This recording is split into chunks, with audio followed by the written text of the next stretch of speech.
Você já ouviu falar da mina Guaíba? A maior mina a céu aberto de extração de carvão mineral do Brasil está prestes a ser instalada a apenas 16 quilômetros do centro de Porto Alegre. Quais os impactos disso? Você já sabia desse projeto? Você sabe se isso afeta a saúde humana? O carvão mineral é uma pedra composta basicamente por elementos químicos prejudiciais e extremamente tóxicos, como os metais pesados, e até mesmo materiais radioativos. É utilizado para a geração de energia e está entre as principais fontes de poluentes ao ar livre. No Brasil, a mineração do carvão concentra-se praticamente na região sul do país. Porém, o carvão brasileiro, em sua maior parte, possui qualidade pior, sendo menos eficiente. Para a extração desse carvão na região do Guaíba, seriam realizadas inúmeras explosões no solo, que liberariam a energia de cerca de 2 bombas atômicas ao longo de 2 décadas. Isso colocaria no ar aproximadamente 416 quilos de material particulado a cada hora. Mas o que isso significa? Material particulado é o nome dado às pequenas partículas sólidas ou líquidas que ficam suspensas no ar, que são mais finas que um fio de cabelo. Então, nós não conseguimos enxergá-las com os nossos olhos. Apenas com a ajuda de medidores. É a fração respirável da poluição que tem capacidade de adentrar nossos pulmões e chegar na nossa corrente sanguínea. Você sabia que a poluição do ar está relacionada com 24% dos infartos cardíacos, 25% dos derrames cerebrais, 14% dos cânceres de pulmão, 26% das mortes por enfisema por doença pulmonar obstrutiva crônica, 33% das mortes em crianças menores que 5 anos por pneumonia, 7,5% das mortes anuais no mundo. Você sabia que também a poluição do ar pode fazer crianças nascerem com baixo peso? Provavelmente, os gastos com a saúde vão aumentar muito com a mina de carvão. Quem vai pagar essa conta?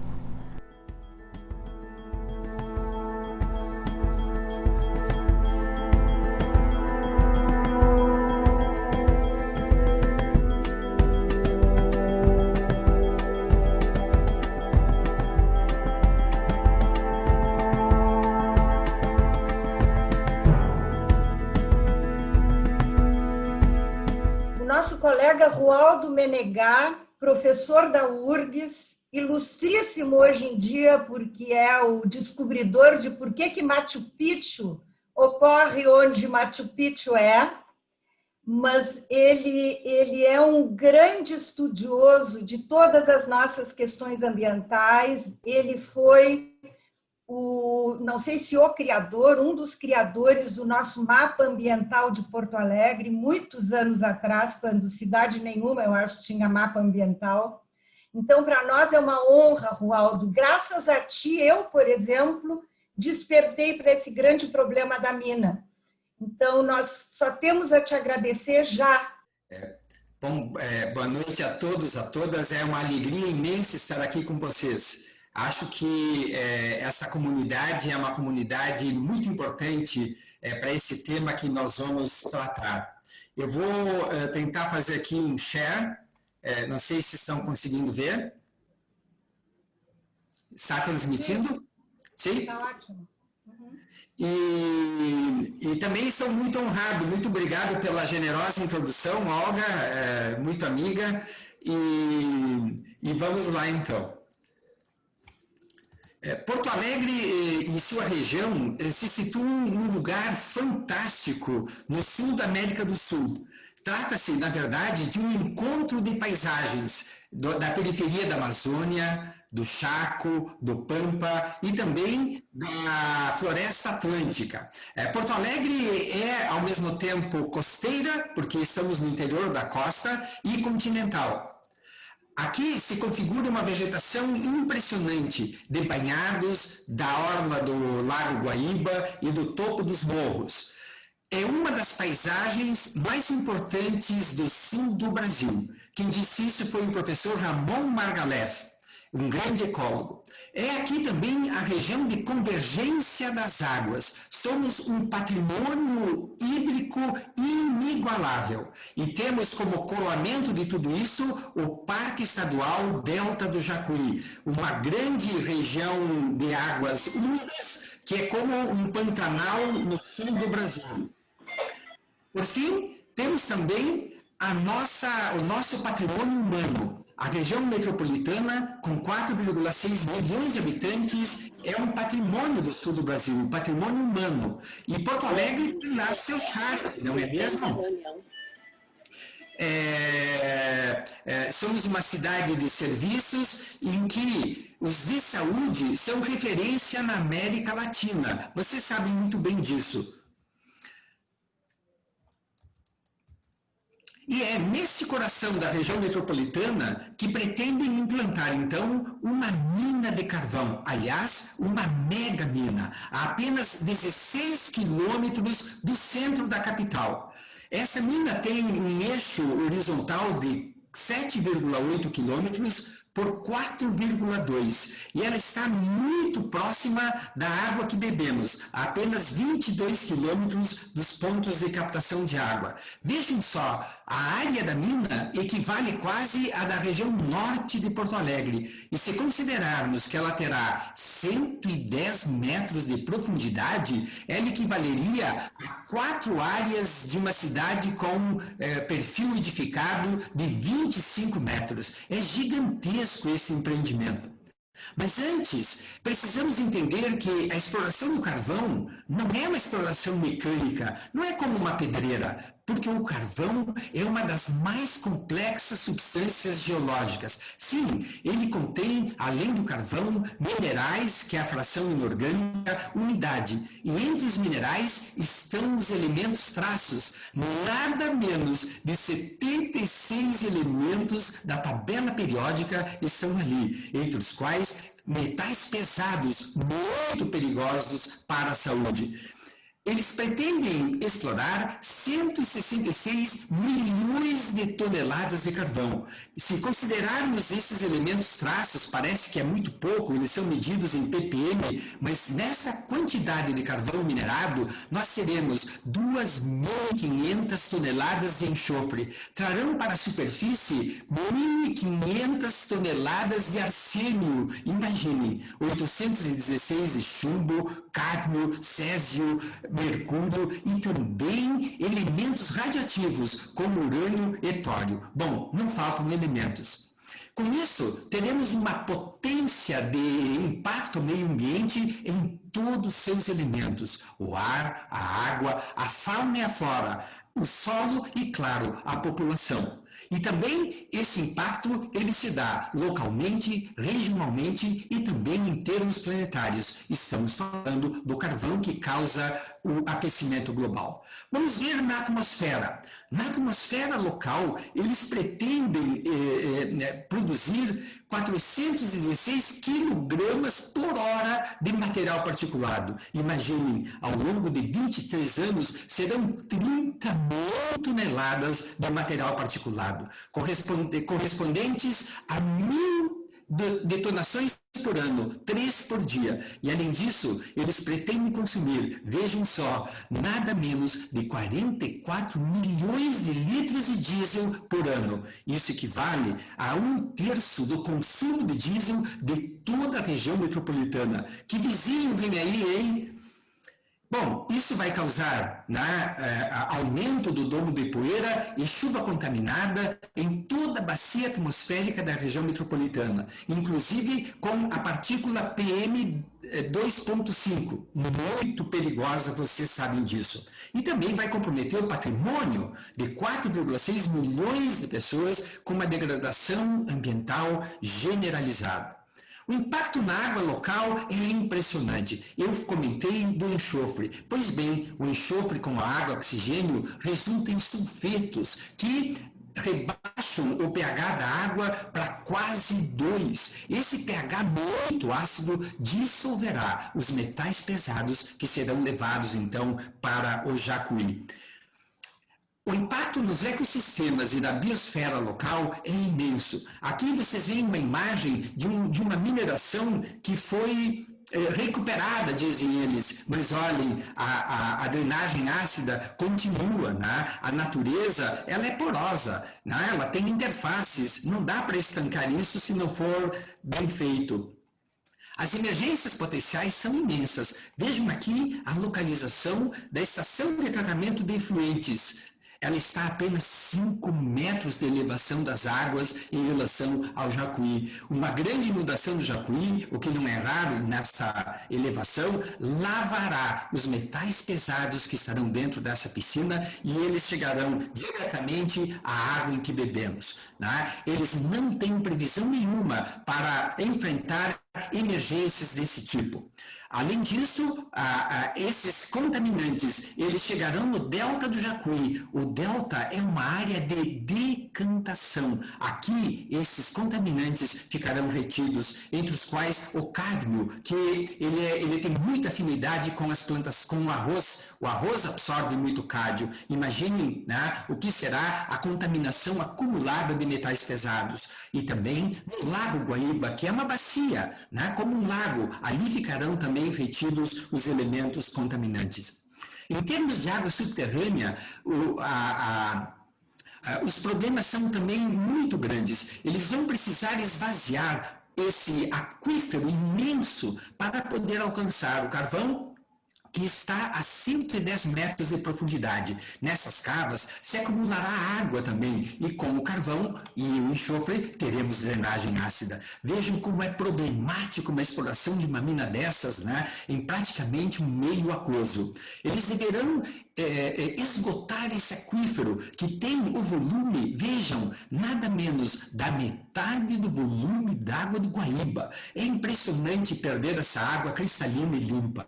E com isso também se gerará um cone de depressão, né, para poder esgotar o aquífero, que vai atingir uma grande região, 24 quilômetros além, né, do limite da mina. E isso, claro, vai fazer com que poços de água, de sítios, de famílias que vivam ali, da agricultura, sejam então inviabilizados.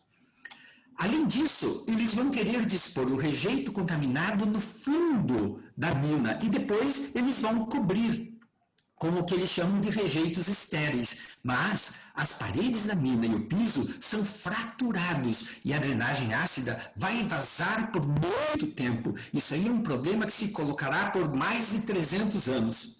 E um outro problema muito grande é o fato de que a retirada do material de dentro da mina vai mudar os campos de tensão na crosta superficial. E essas tensões, então, ao serem modificadas, vão pressionar e modificar a resistência desses materiais, que poderão se fraturar, gerando, sim, falhas. E as falhas, como nós sabemos, se elas são deslocadas, elas produzem terremoto. Aqui está uma mina de carvão em Bełchatów, na Polônia, mais ou menos do tamanho da mina que será feita aqui em Guaíba, embora com técnicas diferentes. Nessa mina de Bełchatów, houve, em 1982, um terremoto de 4,6 na escala Richter, produzido por esse fenômeno que eu acabei de comentar, que é a sismicidade induzida por mina. Esta é a termoelétrica lá na Polônia, junto com a mina. Imaginem essa cena aqui em Porto Alegre, bem perto de nós. Se esse terremoto de Bełchatów fosse produzido em condições semelhantes aqui na mina de Guaíba, ele alcançaria, vejam, Caxias do Sul lá em cima, toda essa região seria afetada. Teremos agora aqui também problemas, né, na ordem da saúde psíquica, né, porque uma região que é afetada por terremotos, claro, as pessoas ficam também psiquicamente muito abaladas. Essa mina está muito próximo de Porto Alegre. É um vizinho mais que inconveniente, não acham? Porque ela atinge de forma muito incisiva, muito agressiva, todos os elementos da natureza, os ecossistemas e também essa grande megalópole que é a cidade de Porto Alegre e sua região. Toda essa contaminação, ela reverterá para a água do Guaíba. Todos os pontos de captação de água de nossa cidade, de Canoas e também de Guaíba e Barra do Ribeiro são retirados do Guaíba. Ora, nós somos feitos, o corpo humano, de 70% de água, e é a água do Guaíba que bebemos. Então, nós somos o Guaíba, né? Nós que bebemos essa água. Eu costumo comentar que o Guaíba é o destino de Porto Alegre. O que acontecer com ele, vai acontecer conosco. Isso porque a nossa cidade não possui nenhum manancial alternativo de emergência caso aconteça um acidente no Guaíba. Agora vejam, essa região de Porto Alegre, ela está a jusante de toda a região industrial metropolitana, que é muito potente, com indústrias químicas, de curtumes, indústria de alimentos, etc. Né? Ela é uma zona que está altamente saturada. Então, colocar uma mina de carvão, né, próxima ao Rio Jacuí, que é um dos rios menos contaminados, vamos dizer, daqueles que afluem para o Lago Guaíba, né? Ele é muito menos contaminado que o Rio dos Sinos, que o Rio Pataí, que o Rio Caí. O Rio Jacuí é uma espécie de segurança hídrica de Porto Alegre. Graças a ele que nós não temos condições mais ruins ainda de captação da água no Guaíba. Agora, se tiver essa ameaça da implantação de uma mina, né, como a mina Guaíba, nós perderemos essa segurança hídrica, teremos uma condição de saturação muito grande. Por isso, né, Porto Alegre estará submetida a todos os riscos dessa mina. Em contrapartida, Porto Alegre não receberá nenhum imposto por conta dessa exploração durante 23 anos, que ficarão ou em Eldorado do Sul ou em Charqueadas. É de se estranhar um negócio desse tipo, não é mesmo? Em que a capital do estado fica refém de um negócio que não terá nenhum benefício para ela e ela vai ter que arcar com todos os riscos. Uma mudança, por exemplo, da captação de água na capital é um custo de cerca de 2 bilhões de reais. Quem vai pagar esse custo? Né? Como que um negócio desses pode prosperar? Se nós considerarmos todos os custos dos serviços ecossistêmicos, todos os custos na saúde, sim, o carvão tem um impacto de $10 por tonelada na saúde humana. Né? E se considerarmos ainda os possíveis impactos na água que bebemos, né, essa mina é economicamente inviável. Né? E esses custos não estão colocados dentro, né, do escopo, da estrutura, né, de viabilidade econômica do empreendimento. Por isso, essa mina é também uma enorme injustiça geracional, porque, claro, nossos filhos e netos é que pagarão e arcarão com o passivo ambiental que ela vai gerar. Por isso que seria importante ter na nossa capital uma audiência pública, que é um instrumento legal, né, dos porto-alegrenses e dos metropolitanos se pronunciarem. O carvão é muito agressivo ao meio ambiente e à saúde das pessoas. Não existe mineração de carvão limpa na experiência mineira mundial. Por isso que devemos dizer não a esse empreendimento. Obrigado. Obrigada, Rualdo. Como sempre, a gente aprende mais contigo. Por favor, Marli, a professora da Faculdade de Medicina da URGS, chefe da pneumologia do Hospital de Clínicas, por favor, teus 3 minutos de grande resumo. As fontes, então, as fontes de poluentes, elas podem ser fixas ou podem ser móveis, né?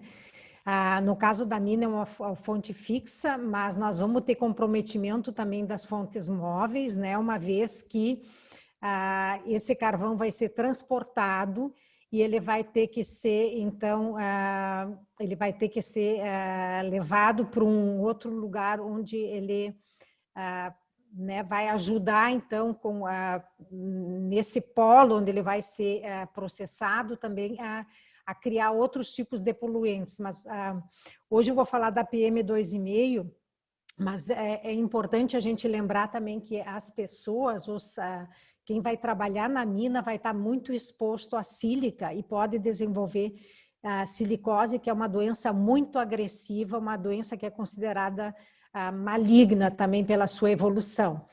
A poluição do ar, então o material particulado, ele é considerado, ele é o 5º fator de risco para a mortalidade no mundo, né?